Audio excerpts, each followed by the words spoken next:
CPM local secretary അടക്കം 6 പേർ രാജിക്കത്ത് നൽകി. പത്തനംതിട്ട ഓതറ ലോക്കൽ കമ്മിറ്റിയിൽ നിന്നാണ് 6 പേർ രാജിവെച്ചത്. വീട് നിർമ്മാണത്തിന്റെ കണക്ക് ചോദിച്ചതിന്റെ പേരിൽ അച്ചടക്ക നടപടിയെന്ന ആക്ഷേപം. 1 മാസം അവധിയെടുത്ത ലോക്കൽ സെക്രട്ടറിക്ക് തിരികെ ചുമതല നൽകിയില്ല. വീട് പണി ചർച്ചയാക്കിയ 2 അംഗങ്ങളെ കമ്മിറ്റിയിൽ നിന്ന് ഒഴിവാക്കിയെന്നും ആക്ഷേപം. CK അഭിലാൽ വിവരങ്ങളുമായി ചേരുകയാണ്. അഭിലാൽ, ഇതിൽ ആരെങ്കിലും ഒരാൾ വീട് വെച്ചതുമായി ബന്ധപ്പെട്ട പ്രശ്നമാണോ? എന്താണ്, കുറച്ചുകൂടി വ്യക്തത വരുത്തുമോ?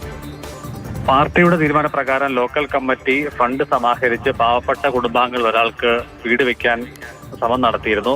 എന്നാൽ 2025 ആദ്യ ഘട്ടത്തിൽ പണി പാതി വഴിയിൽ ഉപേക്ഷിക്കപ്പെടുന്ന സ്ഥിതിയുണ്ടായി. ഗോപി എന്നുള്ള ആളായിരുന്നു ഗുണഭോക്താവ്.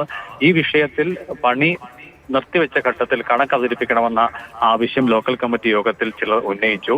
ഇവരടക്കം 2 പേരെ പാർട്ടി കമ്മിറ്റിയിൽ നിന്ന് നീക്കം ചെയ്തു. മാത്രമല്ല, സെക്രട്ടറിയുടെ ചുമതല ഉണ്ടായിരുന്ന KN അനിൽകുമാർ മകന്റെ ചികിത്സാർത്ഥം 1 മാസത്തേക്ക് അവധി നേടിയെങ്കിലും തിരികെ 1 മാസം കഴിഞ്ഞ് തിരിച്ചെത്തിയപ്പോൾ അയാൾക്ക് ചുമതല നൽകിയില്ല എന്നിങ്ങനെയുള്ള വിഷയങ്ങൾ മുൻനിർത്തിക്കൊണ്ട് ബോധപൂർവം ആളുകളെ പാർട്ടിയിൽ നിന്നും അകറ്റി നിർത്താൻ ശ്രമം നടത്തുന്നു എന്നുള്ള ആക്ഷേപം കൂടി ഉന്നയിച്ചുകൊണ്ടാണ് KN Anilkumar, Rahul Raj, Sudheesh OS, Suresh Kumar PK, Benny Mathew, Rahul Gopi എന്നിങ്ങനെ 6 പേർ പാർട്ടിയിൽ നിന്നും രാജിവെക്കുന്നുവെന്ന് ചൂണ്ടിക്കാണിച്ചുകൊണ്ട് സംസ്ഥാന സെക്രട്ടറിക്കും പാർട്ടിയുടെ പത്തനംതിട്ട ജില്ലാ സെക്രട്ടറിക്കും കത്ത് നൽകിയിട്ടുള്ളത്. എന്നാൽ ആക്ഷേപങ്ങൾ അടിസ്ഥാനരഹിതമാണെന്നും ഭവന നിർമ്മാണ പദ്ധതി പൂർത്തിയാക്കി കഴിഞ്ഞ ശേഷമാണ് കണക്ക് അവതരിപ്പിക്കുക, അതാണ് പ്രായോഗികമായ രീതിയെന്നും ഇടക്കാലത്ത് വിവരങ്ങൾ നൽകിയത്. ഭവന നിർമ്മാണ പദ്ധതിയുടെ കണക്കുമായി ബന്ധപ്പെട്ട തർക്കത്തിലാണ് ഇപ്പോൾ ഓതറ ലോക്കൽ കമ്മിറ്റിയിൽ കൂട്ടരാജി ഉണ്ടായിരിക്കുന്നത്. LC സെക്രട്ടറി അടക്കമുള്ളവരാണ് രാജിവെച്ചത്.